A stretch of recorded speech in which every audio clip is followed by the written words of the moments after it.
Hello everyone, welcome to my YouTube channel. मित्रांनो, तुमचं माझ्या चॅनलमध्ये खूप खूप स्वागत आहे. जर तुम्ही माझं चॅनल अजूनपर्यंत सबस्क्राईब केलं नसेल तर प्लीज माझ्या चॅनलला सबस्क्राईब करा, शेअर करा, लाईक करा. आणि जर तुम्हाला कोणत्या गोष्टीबद्दल न्यू अपडेट पाहिजे असेल तर प्लीज मला कमेंटसुद्धा करा की तुम्हाला कोणत्या एक्झामबद्दल नवीन अपडेट पाहिजे, जेणेकरून त्या टॉपिकवर मी न्यू व्हिडिओ बनवेल आणि अपलोड करेल. मित्रांनो, हा व्हिडिओ मी याच्यासाठी बनवत आहे. Marathwada university doctor Babasaheb Ambedkar Chhatrapati Shivaji Maharaj means औरंगाबादचे फॉर्म रिलीज झालेले आहे 2024 ते 25 या सेशनसाठी.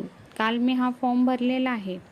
तर मित्रांनो, मी हा व्हिडिओ याच्यासाठी बनवला आहे की जे फ्रेशली अप्लाय करणारे स्टुडंट आहेत त्यांना डॉक्युमेंट्सची माहिती नसते की PETसाठी आपल्याला कोणते कोणते डॉक्युमेंट अपलोड करायचे आहे.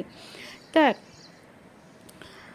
मी त्याच्याबद्दल आज या व्हिडिओमध्ये तुम्हाला माहिती देणार आहे, जेणेकरून फॉर्म भरायला जाताना तुम्हाला कोणतीही अडचण येणार नाही.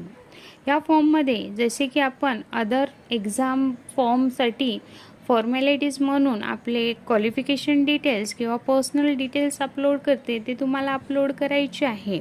आणि डॉक्युमेंट आपल्याला काय काय लागणार आहे ते म्हणजे आपला फोटोग्राफ तुम्हाला अपलोड करावा लागेल, तुमची सिग्नेचर करावं लागेल अपलोड. इथे बघा, विमुक्त जाती आणि डिनोटिफाईड ट्राईब सर्टिफिकेट तुम्हाला इथं अपलोड करायचं आहे. म्हणजेच की तुम्हाला इथं कास्ट सर्टिफिकेट, तुमचं कास्ट सर्टिफिकेट अपलोड करायचं आहे. त्यानंतर विशेष म्हणजे मित्रांनो, इथे आपल्याला इन्कम सर्टिफिकेट पण काय करायचं आहे, अपलोड करायचं आहे. तर मला ही बाब माहीत नसल्याने मी इन्कम सर्टिफिकेट काढलं नव्हतं. तर आता माझं जेव्हा इन्कम सर्टिफिकेट मी काढेल तेव्हा ते डॉक्युमेंट मी तिथे अपलोड करणार आहो. तर मला वाटते की मोस्ट ऑफ द स्टुडंटना हे माहीत नसेल की पेटच्या एक्झामला इन्कम सर्टिफिकेट लागते. तरी मित्रांनो, जर तुम्हाला पेटचा फॉर्म भरायचा असेल तर पहिले तुम्ही इन्कम सर्टिफिकेट तुमचं काढून घ्या आणि त्यानंतर फॉर्म भरायला जा. त्याच्यानंतर 10ची मार्कशीट तुम्हाला अपलोड करायची आहे, 12ची मार्कशीट तुम्हाला अपलोड करायची आहे, ग्रॅज्युएशनची आणि तुमचं मास्टर्स कशामध्ये झालं. जसे की माझं मास्टर झुलॉजी या सब्जेक्टमध्ये झालेलं आहे, तर मी झुलॉजीसाठी अप्लाय केलेला आहे.